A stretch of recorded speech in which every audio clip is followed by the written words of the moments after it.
I am from AIMS Delhi, but currently I am at AIMS Bhopal, Assistant Professor in Trauma and Emergency Medicines.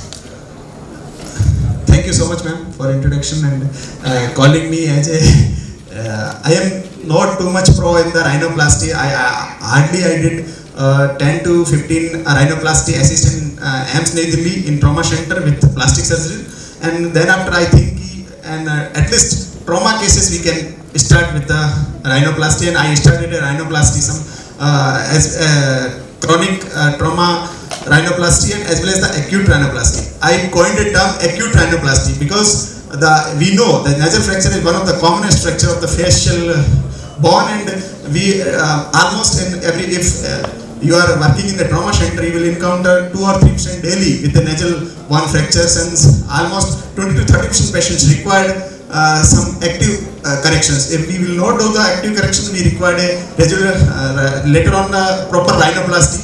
So whenever the patient come to us, we should do a acute correction, and that I term called acute rhinoplasty. So now onwards we will say that we are the maxillofacial surgeon, but we are doing the acute rhinoplasty in trauma surgeon, particularly for nasal bone fractures. So the topic was given to me, the surgical anatomy. So in my slides you will not see the surgical cases and all what I encountered.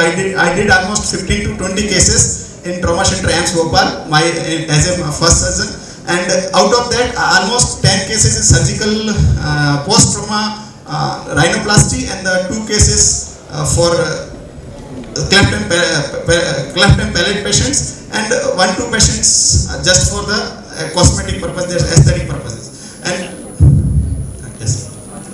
So come to the topic. I just want to explain some anatomical landmarks, references that is very important to understand and explain the surgical anatomy. Before that, so we know rhinoplasty is precise surgery. Even millimeter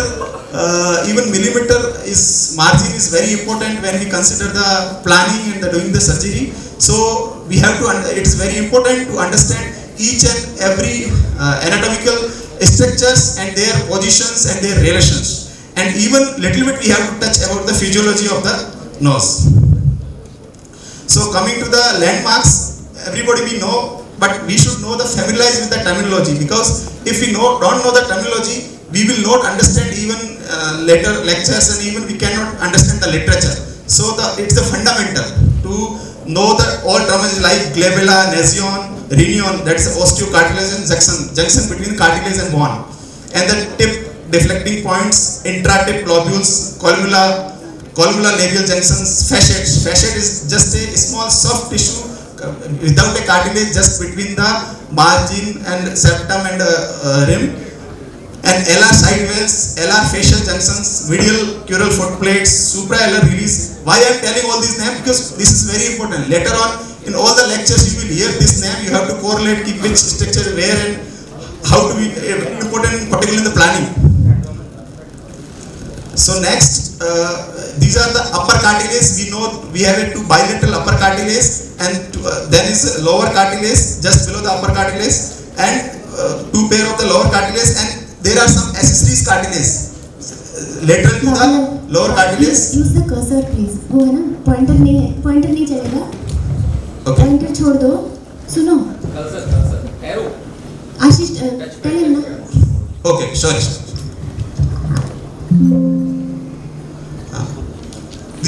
These are the 2 upper cartilages, right and left, and these are the lower cartilages, or these are the small piece, this is accessory cartilage. The upper cartilage and lower cartilage is joined with the fibroareolar tissue. Okay, and this upper cartilage is just connected to the bone. It is real underneath the bone, not overneath the bone.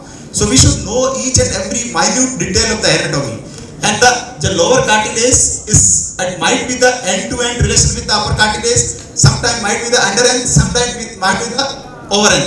Whenever the upper cartilage little bit over the lower cartilage and it form a roll, that's called scroll. So we should when we examine the patients, we should know if there is scroll, there is some bulging margin like that, then we should analyze this, or we can during the rhinoplasty we can cut extra cartilage and make a aesthetically pleasing. So these small anatomical feature is very important.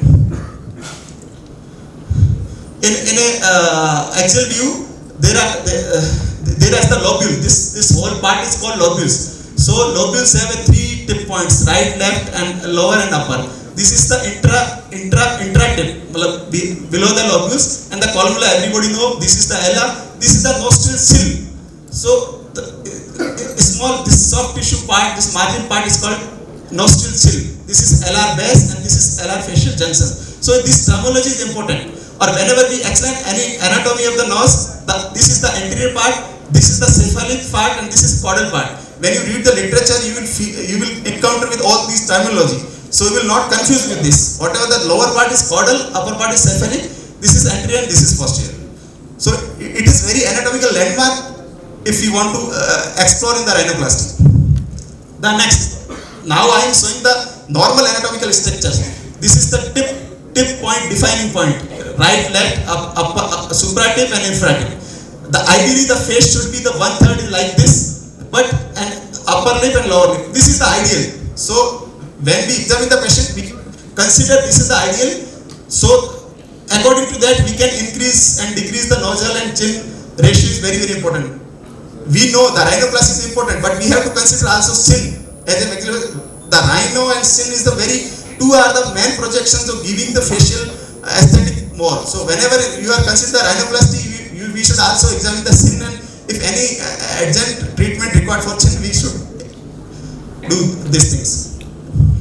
The second thing, some angles are important, nasofrontal angles and tip defining points. I already did columnar lobular angles and columnar labial angles. These angles are very important for facial nasal anatomy, examining nasal anatomy.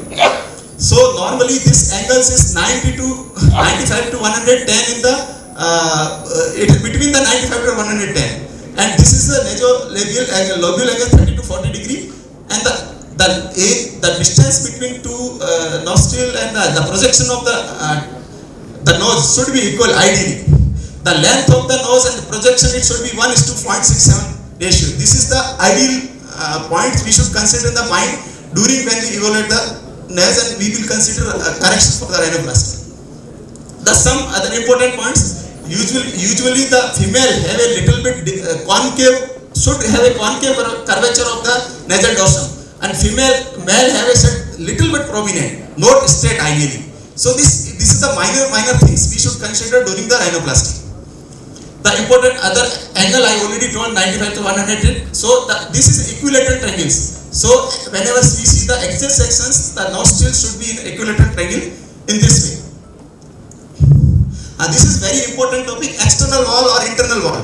Many persons are confused with this important thing, but this is very important for nasal physiology, because the external wall, just you think the external wall defined just by the lower end of lower cartilage, and the internal wall is just defined by the lower end of the upper cartilage, making the lower end of the upper cartilage making the angle with the septum.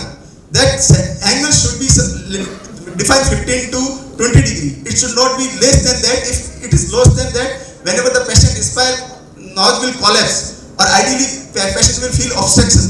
So these important things we have to keep in mind, where particularly this patient's internal wall and external wall should be ideal. If not, we have to correct. Sometimes it may be the iatrogenically disturbed due to the rhinoplasty. So rhinoplasty, little bit we have to consider these things. Functional, not aesthetic is important. We have to also consider the function of the nose after rhinoplasty should be accurate. Now we are considering the skin. I am not going the detail by detail. Just you have to think the skin is why it's important to consider the skin. The upper part of the nose is thin skin. Lower part of the nose is little bit thick skin with sebaceous gland. So we have to consider whenever we do the correction with the upper part, the skin is thin. So for nasal osteotomy, we have to give the incision along this line. So your scar will not come. Or this is very important thing, where in which plane we have to dissect the nasal osteotomy. So there is skin, that's epidermis, then dermis, then isthmus. So isthmus is basically muscles and areolar parts, and we have to go below the isthmus, and after that chondria, perichondrium, and then cartilage bone. So whatever we have to do, we have to go between the isthmus and pericardium. Below the isthmus, above the pericardium. So this plane is very important of the dissection, because otherwise what happened, if we go through the isthmus, then we may injure the muscles, and that may be the later on the defect the functions.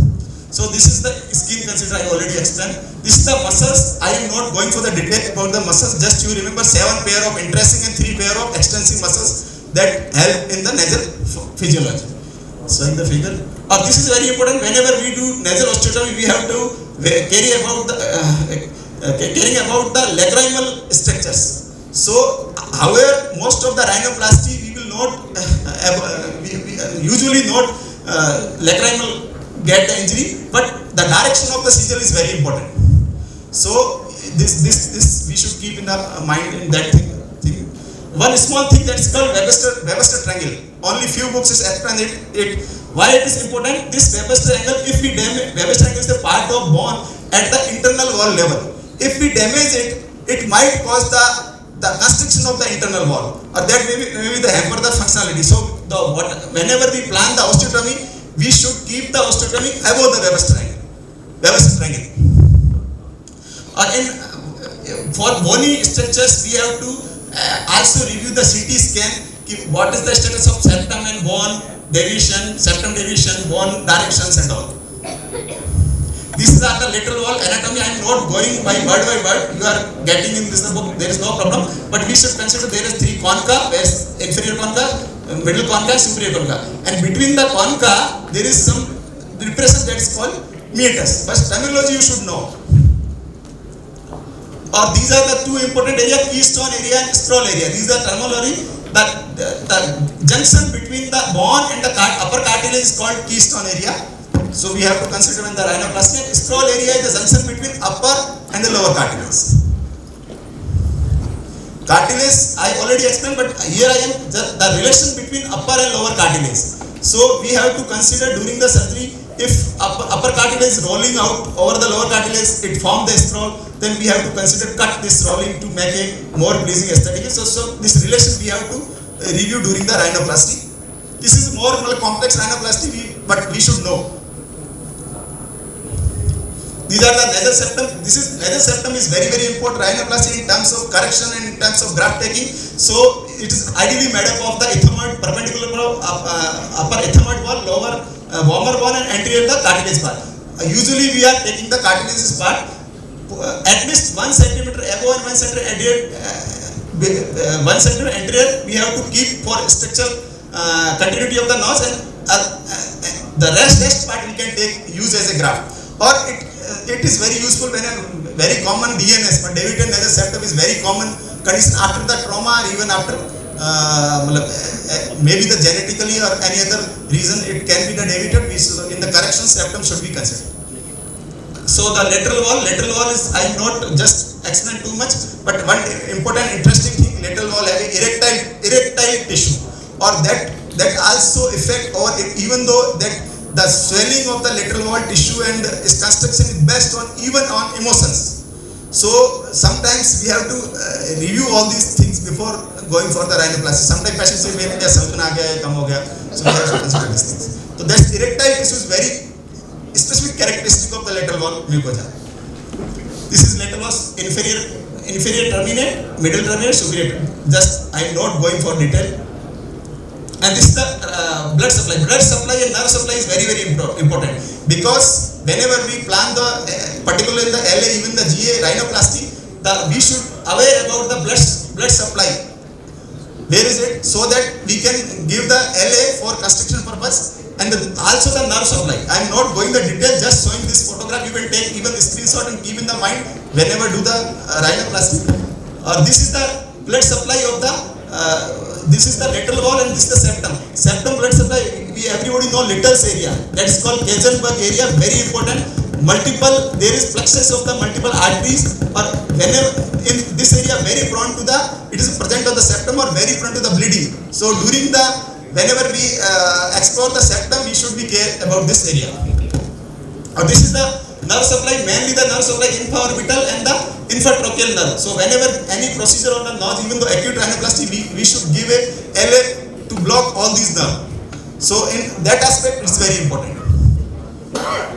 This is only the lateral wall and septum. I am not going the detail. Just have a look. You should know what nerve supply in where. Particularly in the septum, we are very careful when we break the septum. There is above that cranial plate is there and that olfactory region is there. If we not break, if you break haphazardly, maybe it get the trauma to the cranial plate and olfactory smell may be gone. So you should be very careful during the grafting of the septum. So this is the nose physiology. I am not going too much because time is over. But just to know the physiology, I already explained internal wall and external wall is very important whenever we consider the rhinoplasty. So anatomic structure and there are particularly in inferior concha is also important. Except this. So we have to consider various obstruction. If septum is culprit, inferior concha is culprit, any other internal wall or external wall. Out of 4, which is the culprit, we have to examine and we have to point out and then we have to do the functional rhinoplasty according to that. Thank you so much. Thank you.